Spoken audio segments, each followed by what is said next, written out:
Welcome back to the Fly Her podcast. I'm your host, Hatana. And I'm Maya, and we're so happy that you're here for another episode. Today's guest is a student pilot and the founder of the Girls Hangar, a luxury flight equipment brand designed specifically for women in aviation.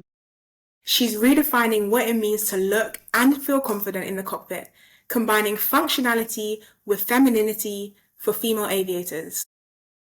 Welcome, Lily. We're so happy to have you here with us. Hi guys, thank you so much for having me on. I'm really excited to be here.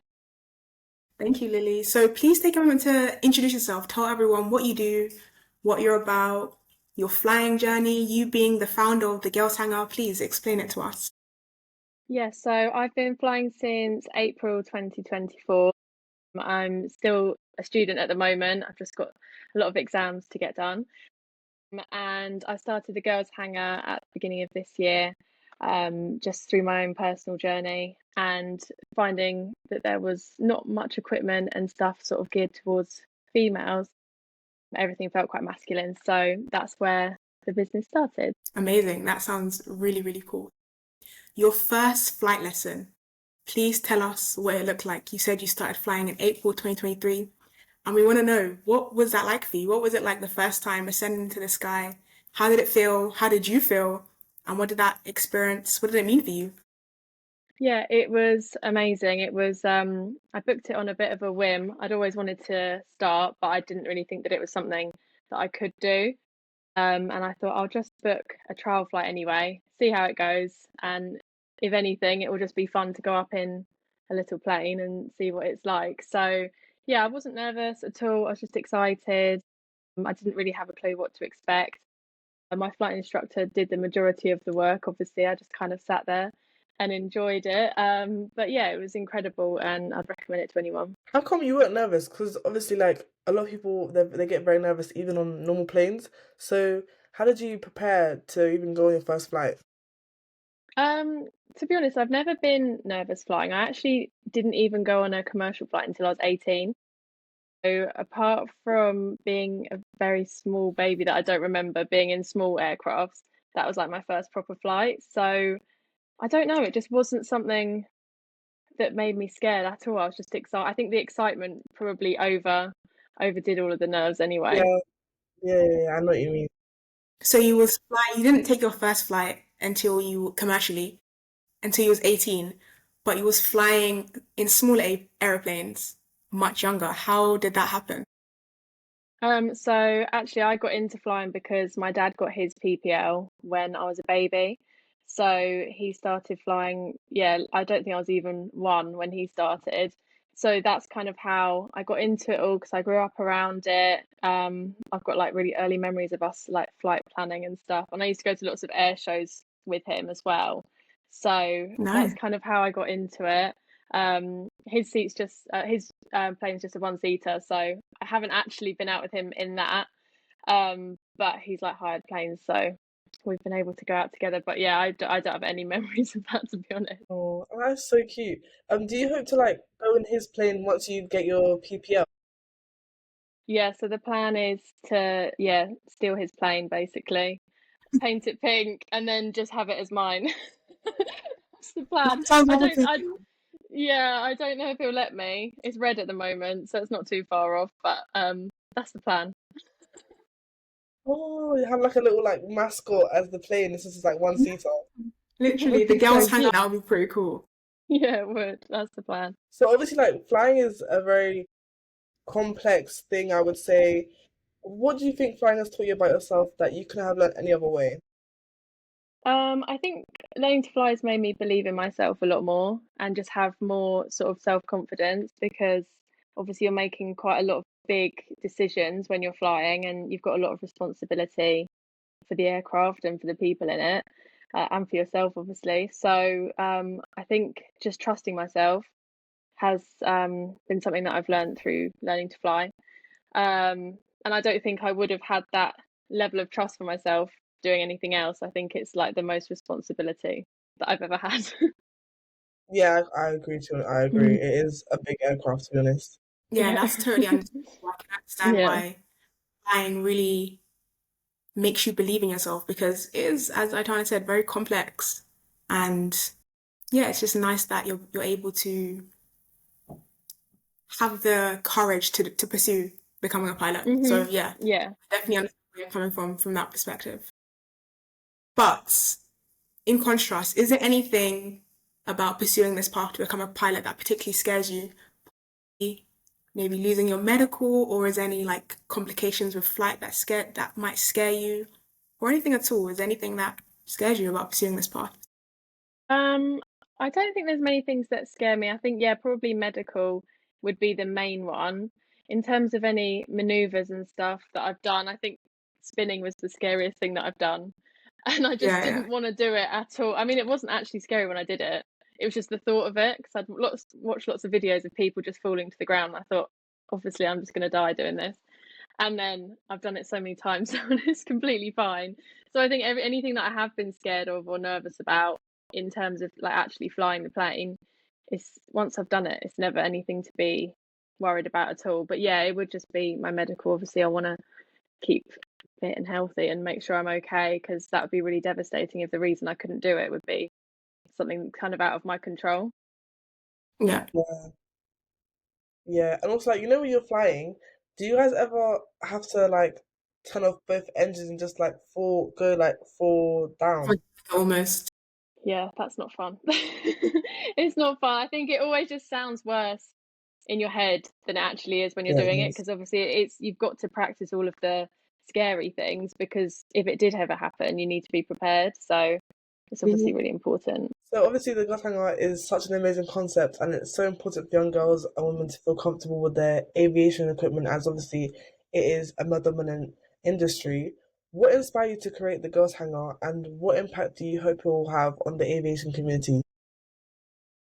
So yeah, it was inspired just through my own needs, basically. So when I started flying, luckily at my flight school, we've got lots of female instructors and there's lots of other girls learning to fly as well. So where I'm learning, I've never had a feeling that I'm the only girl, I'm the only woman there. But it started, I basically needed a flight bag. I couldn't find any that I liked. All of the ones that I found online were big and like grey or green, and it just wasn't really to my style. So I wanted to have something that still like reflected my personality and stuff. So I just decided to create my own. And then it just kind of went from there really. It's a lot more than just about the bags and all of the other stuff that we've got coming. It's definitely become like a big community thing, and I've met so many girls now through starting the girls hangar, um, and like heard so many amazing stories. So yeah, hopefully I'm connecting other people as well. And I just want to keep building that as a community, hopefully start doing like in-person events and stuff like that and just keep growing it from there really. Amazing. It's quite inspiring that you saw a gap in the market in the Yeah. aviation and you went to fill it. That is really, really cool. So very well Thank done for you. that, honestly. I was gonna say, obviously, because you are doing the modular route.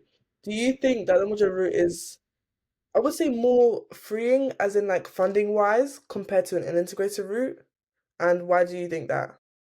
Yeah, so my plan is just to stay just with my PPL basically. I don't want to go commercial. So it's kind of more just for an achievement for me and for a hobby. But I do think that, yeah, the modular route works nicely for me because I can just do it as and when. If I need to take a bit of time off, if I'm busy with work or life gets in the way, then I can do. And also, yeah, in terms of funding, it does make it a lot easier, for me, being able to sort of save and just pay as I go makes more sense for me. But I also can completely understand that the integrated route works so well for some people. And I think, to be honest, if I was going commercial, I would definitely consider that as an option. I think it would be a nice environment to be with lots of other students as well, all be learning at the same time. I think that would be really motivating and encouraging as well. Wait, Yeah, so the modular route is just like by yourself? You don't go into class or anything? I don't know. I think you can, but not in terms of how I do it, no. so you just self-study at home or remotely. Yeah, there is classes available at my school, but to be honest, I think I learn better just doing it myself. And what resources do you use to pass all your exams and to get through it all? Obviously, you've got all the books and everything, and then Easy PPL as well online is really, really useful.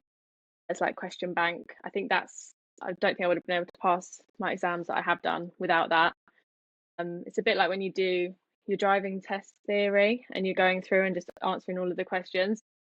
Yeah, I found that really, really useful. I don't think I would have been able to do it without that.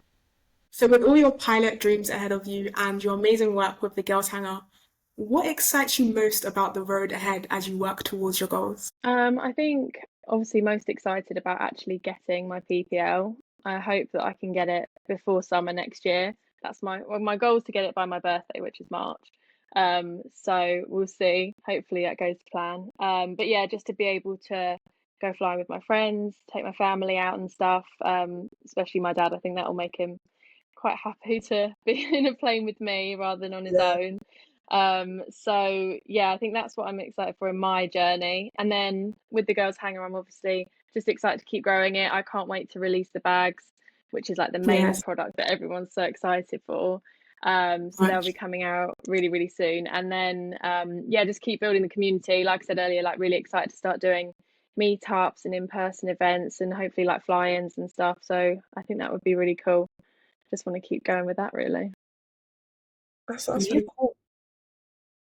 And also, for the Girls Hangout, how did you like come up with the name and the meaning behind it? And the logo too. How'd you come up with the logo too? And Yeah. everything around. Oh, thank you. So yeah, it's I just wanted it to be kind of in your face girly just to kind of prove a point. I think some people don't agree with that so much, but I think that having it all super pink, super like hyper feminine is really important to kind of push back at the whole masculine side of the industry. Totally. So yeah, I wanted to keep it personal to me as well. Like pink's my favorite color. I always wear gold jewelry and all of that. So it's like that's kind of it works for me nicely.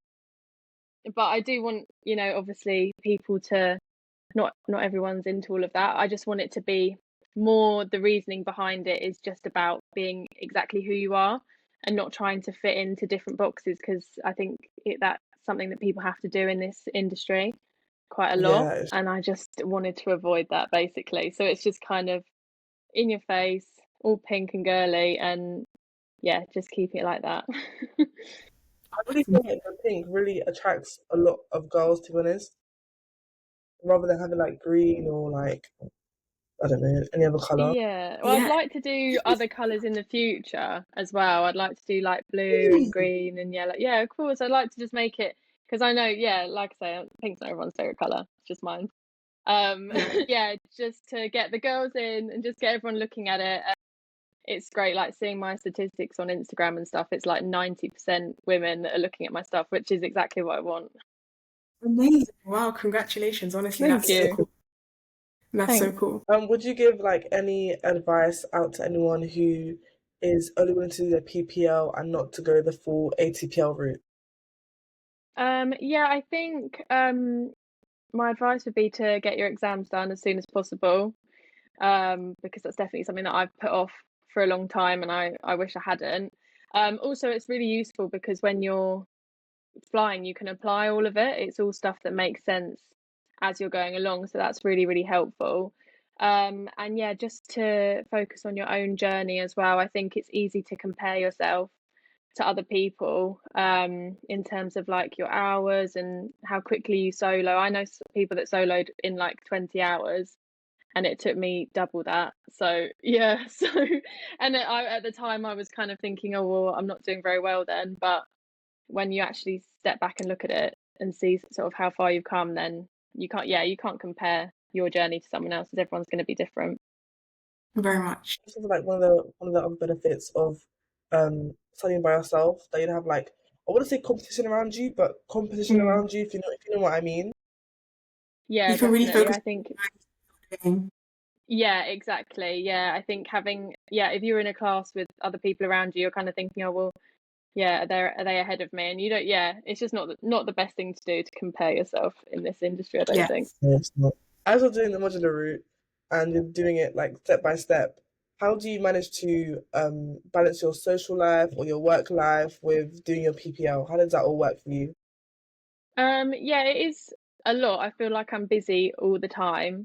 But it is good. I do prefer to be like that rather than sitting around. I'm not really that kind of person. So yeah, it's good. I just think trying to set aside time for studying, because obviously I'd much rather be actually flying or out with my Then friends or something like that.